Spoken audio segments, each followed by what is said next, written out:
So welcome to Girl Scout First Headquarters. Girl Scout First Headquarters was built in 1848. It was originally the carriage house to the Andrew Lowe house, which is across the courtyard. Juliette Lowe was Andrew Lowe's daughter-in-law, and upon the death of her husband, she actually inherited this entire property. So in 1912, when she started Girl Scouts, using her resources wisely, she turned the carriage house in her backyard into the first meeting place for Girl Scouts, and 105 years later, we're still here. So this building has not only important history for our local Girl Scouts, but Girl Scouts across the nation as well. When Juliette Lowe passed away in 1927, she actually left this building for the continued use of the local Girl Scouts. This building is still owned by the Girl Scouts of Historic Georgia. It is the only building in the United States that has been continuously used by Girl Scouts and is owned by your girls. No other Girl Scouts can say they actually have a building that was left to them by Juliette Lowe.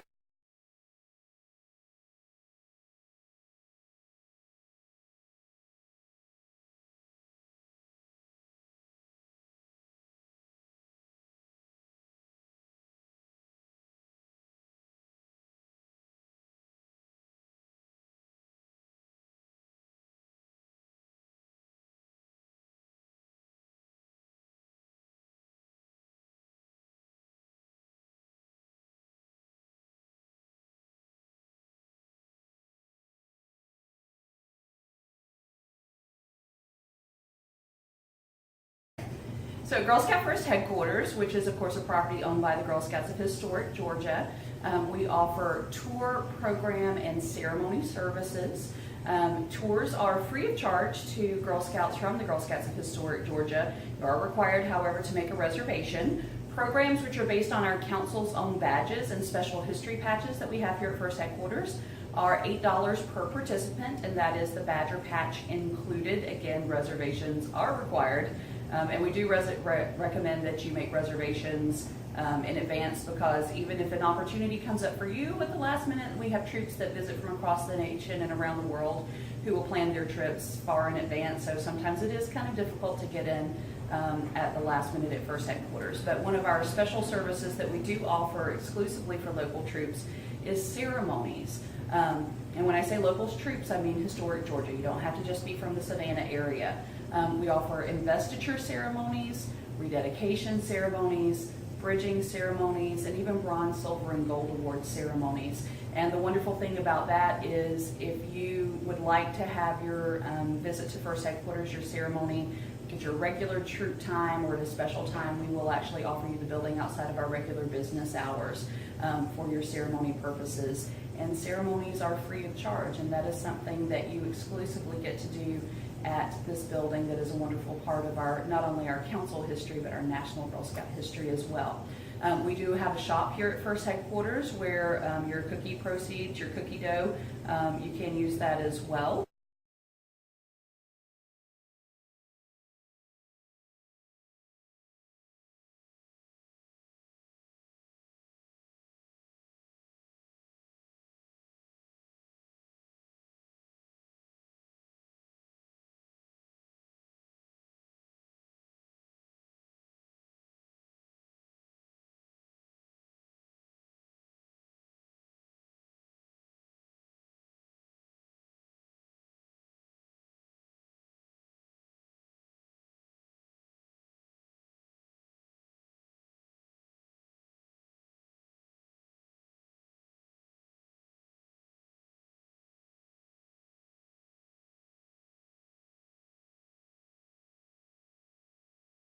One of the things that a Girl Scout always promises to do is serve her country. And through the years, that service has come in many different formats.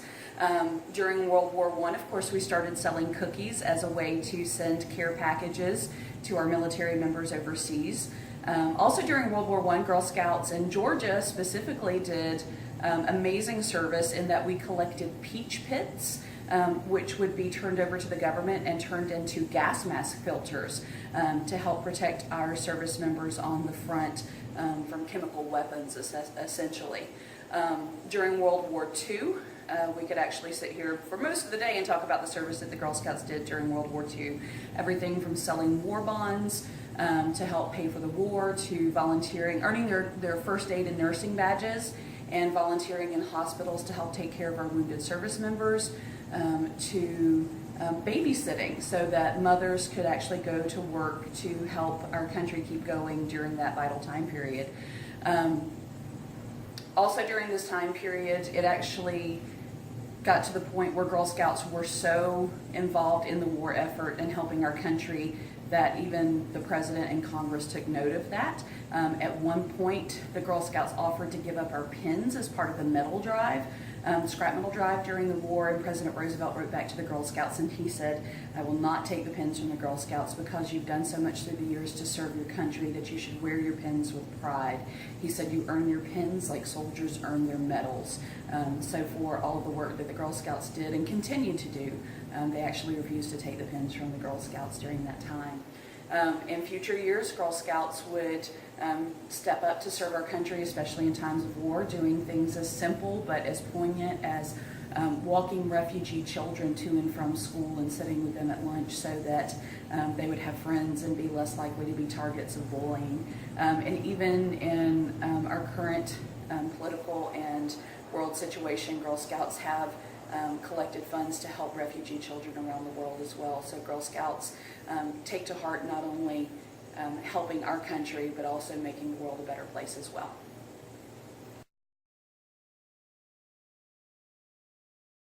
So one of our more beautiful aspects of our Girl Scout history is a history of inclusivity. Juliette Lowe was very dedicated to the idea that any girl who wanted to join Girl Scouts should be able to join Girl Scouts. The first troop of 18 girls in Savannah were religiously very diverse, at least for the time period in the South. We had Catholic, Protestant, and Jewish girls in the first Girl Scout troop. Now Juliette Lowe believed, even though she wanted inclusivity for the Girl Scouts, she knew that that wasn't going to be a reality in the very beginning. So as the Girl Scout movement spread across the United States, she allowed each, what we would call council today, to decide to whom they would extend membership in Girl Scouting. So the demographics of Girl Scouting did vary from location to location across the country, but in a very wise and shrewd and beautiful move, in the early publications of Girl Scouting, they would write articles about different groups of Girl Scouts who were being included, different groups of girls, different demographics who were being included in the Girl Scout movement across the United States. And then very strategically next to that would be an article about how to live the Girl Scout promise and law in your daily life. So very quickly, Girl Scouts actually embraced pretty much every aspect of American society that you could imagine. Girl Scouts were basically open to anyone who wanted to join by the 1940s, which was, of course, very far ahead of the national trend at that time.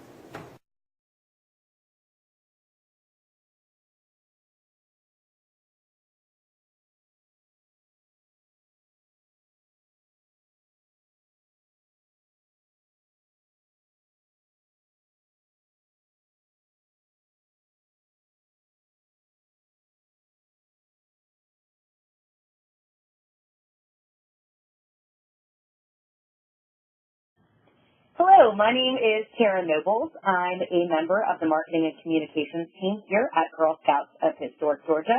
Today we're going to talk about girl, go-getter, innovator, risk-taker, and leader, and what that means. As a new leader, perhaps you've seen it, perhaps you haven't, and that's why I'm here to tell you a little bit more about it today. And I also should start by saying, back in 2010, GSUSA has been working, or since then, has been working to kind of overhaul and unite our brand, obviously over 6 years ago, so it's been quite the process. Back in 2010, we started it by updating our visual identity and updating our Girl Scout logo.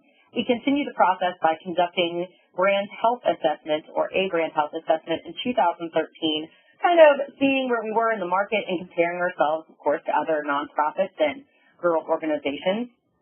And we launched our brand voice guidance, leading up to the rollout of our first unified recruitment campaign, believe it or not. It didn't happen really until 2014. And now here we are, we were a few months ago back in 2016.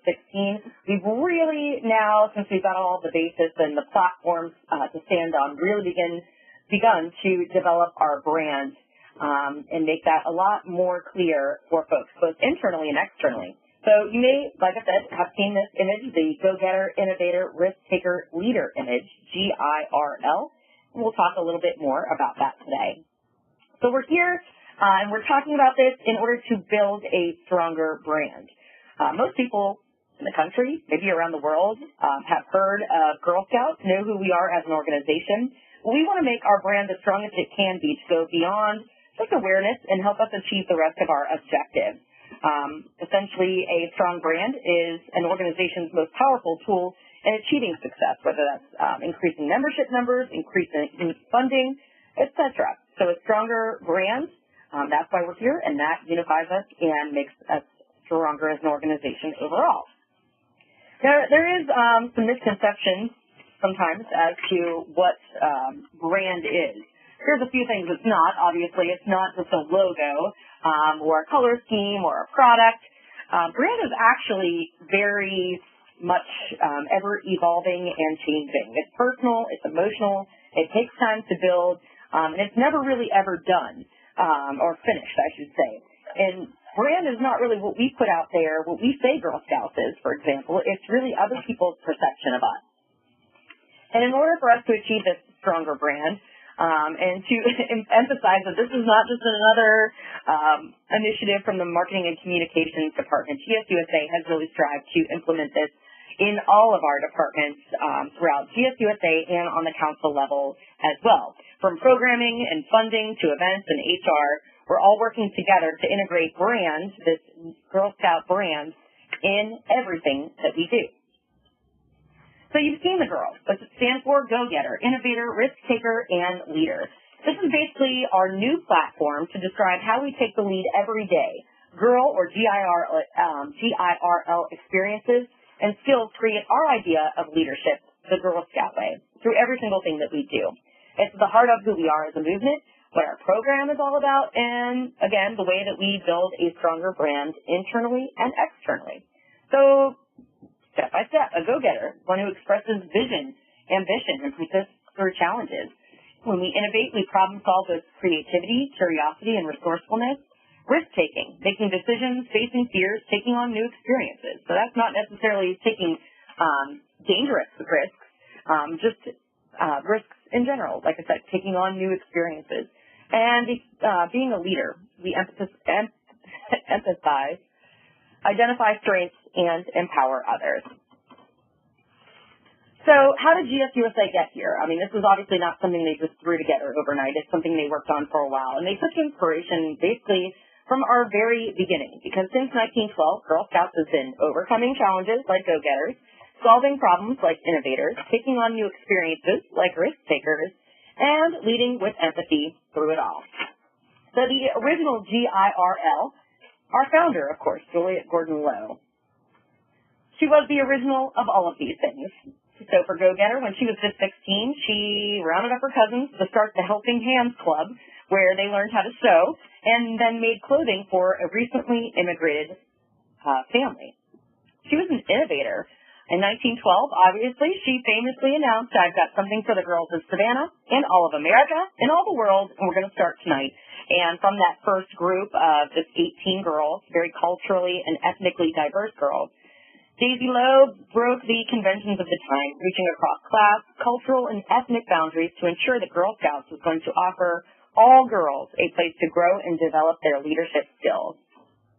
She was a risk taker because when you start any new movement, it's not without its challenges. You may or may not have heard that she once sold a very valuable string of pearls when she was short of funds building the organization. She needed a little extra income. And even in 1920, when she was 61 years old, she launched a fundraising campaign in a daring flight over Manhattan in an old-fashioned biplane, which you see in the photo here. And she was leaning out to drop Girl Scout flyers on the crowds below. I love that story. Also, she was the original leader, using her innate talent for fundraising and public relations, combined with her vast network of friends and supporters throughout the city of Savannah and actually outside of Savannah as well. She led Girl Scouts with passion and determination, ensuring that it was and would always be an experience that was girl-led. Our brand, so then, is rooted in groundbreaking leadership heritage, starting with our very own amazing Juliette Gordon-Low and continuing today. The major moments of our history show us that girl attitude, go-getter, innovator, risk-taker, leader. and attributes have been a part of our Girl Scout DNA since day one. So then we talk about our challenge, or our challenges that we have. We're realistic. We can always use more girls. We can always serve more girls. But do girls and do families and do the public in general understand what Girl Scouts is? Well, this is interesting, I thought. GSUSA and their Girl Scout Research Institute reached out to lapsed members and people who were not Girl Scouts to see either why they didn't return or why they didn't want to be a part of the organization. And in their research, 82% of the people they surveyed said that they did not get the impression that Girl Scouts is either not for me or someone I care about. For us here, that's mind-blowing. Our mission is to build girls of courage, confidence, and character who make the world a better place. Who doesn't think that's amazing, right? It's kind of hard to think that why would anyone think that's not for them or for girls that they care about. The challenge is perhaps that we are not explaining who we are very well. The challenge, parents don't understand who we are and what our brand stands for. They're not clear on exactly what we're doing in Girl Scouting, why it makes us different from any other organization, and again, what makes us unique from all the other options that girls and kids have out there today. This is an interesting, sketch, if you will, about from GSUSA about membership trends. Because currently, across most of the country, we are in a little bit of a decline. We're honest about that. But it's not the first time that we've faced these challenges, because since the 60s, honestly, our membership has kind of ebbed and flowed. But each time as Girl Scouts has shifted to address cultural changes happening and social changes, we've been able to increase our membership numbers. That's really interesting about this chart. So in the 1980s, when we really tweaked our program to address things like teen pregnancy and drug use, things like that, becoming very culturally relevant, our membership increased. In the 90s, you'll see there that when we really started to take a turn and develop programs based on technology, our membership increased. And so those girls who came to us in the mid-80s and the 90s are now becoming parents. And so they found us relevant. And now hopefully they'll think or understand that we are still relevant this very day to their kids as well. Interesting little graph or chart here about Google searches. We've also watched over the past, it starts here around 2004 and goes to about 2016. Over the years, we have perhaps emphasized our cookie program, which is amazing, but maybe emphasized it a little bit more over our purpose or our program, our mission, leading to substantially more Google searches, as you can see here, for our cookies instead of our actual mission and what Girl Scouts is all about. It's evident that people now maybe think of Girl Scouts for a little bit more about cookies than actual leadership. And that, of course, does not mean we shouldn't talk about cookies. We have the largest, most amazing entrepreneurial program for kids and girls in the world. But how do we basically balance the conversation? How do we make Girl Scouts culturally relevant? Well, we are, actually. It's just how, perhaps, do we make more people aware that we're still here and 105 years later, we're still very culturally relevant. Our message in Girl Scouting is anchored in pride, connection, and belonging, what you have learned and mastered and what you stand for. So how do we make people proud to be one of us? Again, they are. Everyone who's been a Girl Scout is. But how do we share that with other people? And how do we make people proud to share our purpose? In order to achieve more success, two things. We need to increase our clarity around who we are, what we do, and then regain relevancy in the external market. Thing is, we know that what we do is pretty awesome, like I said. But recent research shows that lack of leadership is among the top 3 global challenges, especially in the business world. However, we also know that when there are more female leaders, the world is a better place. Numerous studies have been published lately connecting female leadership to more effective management in some of the ways you can see here. Less corruptible, more profitable businesses, happier and healthier families, and an increase even in bills getting passed in places like the Congress. Now, we have a lot of competition these days. Girl empowerment in that category has expanded pretty rapidly over the past several years, as you can see in all the different awesome girl organizations we have here. However, the problem is that this category, or girl empowerment, doesn't necessarily mean that they are addressing the leadership crisis, right? So a lot of these organizations are talking about girl empowerment, but few are actually talking about girl leadership. As you read the quote there, the problem isn't teaching girls to code, it's preparing girls for experiences they'll face as a female coder. So soft skills. Not just how to do things, but how do you do that, and how do you do that as a female? The rest of this category isn't quite going really far enough in truly preparing our girls for leadership. So how and why are we different? Why are we the best at what we do? The truth is that Girl Scouts is the first and largest girls leadership organization. Our founder, Juliet, was a groundbreaker. Our network includes more than 60 million girls and women across generations. We're huge. And we are experts in the girl space, or I should say that the Girl Scout Research Institute is just absolutely amazing and are really completely thought of as thought leaders in the girl space. And our Girl Scout leadership experience is proven to build leaders. As you'll see here, our 5 outcomes: sense of self, positive values, challenge-seeking, healthy relationships, and community problem-solving.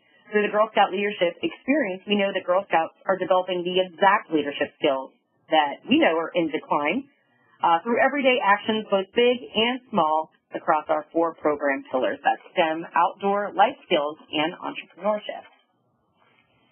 And those everyday actions are what builds our shared Girl Scout DNA, because we know that Girl Scouts are more likely than others to be successful at conflict resolution, setting ambitious goals, wanting to travel the world, experience different cultures, more understanding. They're more financially literate and can self-negotiate, identify as a leader. The list goes on and on. Again, a lot of these soft skills that you don't necessarily get other places. So if we want more leaders, the answer is clear. Leaders who are prepared to practice grit, problem-solving, risk-taking, and empathy, we obviously need more Girl Scouts. And in March of last year, we took the next step of strengthening our brand. We united as a movement to take the lead like a Girl Scout to make leadership engaging and relevant, because we know that leadership, the Girl Scout way, is needed now more than ever before. So we're embracing all of those skills and experiences that are part of our DNA and the things that parents want for their girls. By being go-getters, innovators, risk-takers, leaders through the girl, that's what will bring us together to rebuild our internal clarity so we have that sense of self. This is who we are, and we're proud to be that. And then our external relevancy so that we can accurately communicate to others what it is exactly that we do. We're not just cookies, camping, crafts. We are so much bigger than that. When we talk about girl, I think it's important to also note that it's everyday girl actions. I mean, I know that being a go-getter, innovator, risk-taker, leader can be really big. It is really big, but it's those everyday girl actions as well. So we take a look at each category. For example, with the go-getter. This could just be a girl trying out for the swim team or a softball team. That might be her deciding to do that when perhaps she doesn't have a lot of experience in those areas. For innovator, perhaps, she gets home from school, lets herself in, and she's not allowed to leave the house and take her dog for a walk without her parents being home. But she kind of develops a little game or activity so that her dog isn't bored and they can kind of interact together and have some fun. A risk taker? I mean, this is as simple as just a girl raising her hand in class, not knowing if she has the right answer or not, but being that first one to raise her hand and put herself out there. That's taking a risk. And leadership. An everyday example might just be that there's a classmate of hers that's sick, perhaps in the hospital or just out for the week, and so she, takes the lead by making a card, drawing it, having her friends sign it so that they can send it, and leading with that empathy, right? Empowering others. So this is our new value proposition. It's unique to us, and this shows what we're going to do, basically, from here on out, how we're going to do it, and why. We prepare, I should start with, in the clutter of the girl empowerment space, right, all the competition we have. We are standing out at Girl Scouts by being the only organization to prepare every girl to practice a lifetime of leadership through access to thousands of girl-led experiences, skills, and connections because we know that girls built of courage, confidence, and character make the world a better place. We also have the new Girl Scout Manifesto. We're bringing this completely to life through these phrases. This manifesto, think of it as our kind of internal rallying cry to ourselves, an external declaration to call all of us to action and basically reframe the context of Girl Scouts with GIRL and our unique value proposition. I will just read it to you. Girl Scouts has been around for a long time. And although the organization is always evolving, the symbols that have come to represent it have not. People still associate Girl Scouts with cookies, sashes, badges, and friendship bracelets. The truth is, Girl Scouts are groundbreakers. They program robots, start garage bands, and change their communities. A Girl Scout is a GIRL, go-getter, innovator, risk-taker, and leader. And yes, these girls are still selling the best cookies known to women. Girl Scouts are prepared to tackle the big and small moments in their lives. Those moments when they are up against a challenge, trying something new, making their dreams a reality, or breaking out of their comfort zone. Girl Scouts lead through practicing grit, problem-solving, risk-taking, and leading with empathy. So we're bringing all of this, or we have brought all this to life in our brand new PSA. It's short, just like 30 seconds, but it very quickly, and I think to the point, demonstrates the kind of skills and experiences that girls gain through Girl Scouts that prepare them in their everyday lives to get back up after falling, facing their fears, trying something brand new, or to take action in their community. Through this I'm Prepared PSA, we're starting to engage with new audiences to change the conversation around what Girl Scouts means today. And that said, I'd like to show you a quick PSA. I'm prepared to fall down. Get back up and go for it.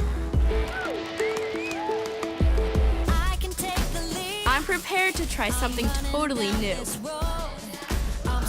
I'm prepared to make my ideas a reality. I'm a Girl Scout. I'm prepared for whatever lies ahead. How awesome is that? Now, we're doing amazing things in Girl Scouts, no doubt. I think we are all here because we know that, and we're very passionate about the organization. And we really hope that this helps kind of give you a great overview of what makes Girl Scouting so amazing and how to communicate to others exactly who we are and what we do and why.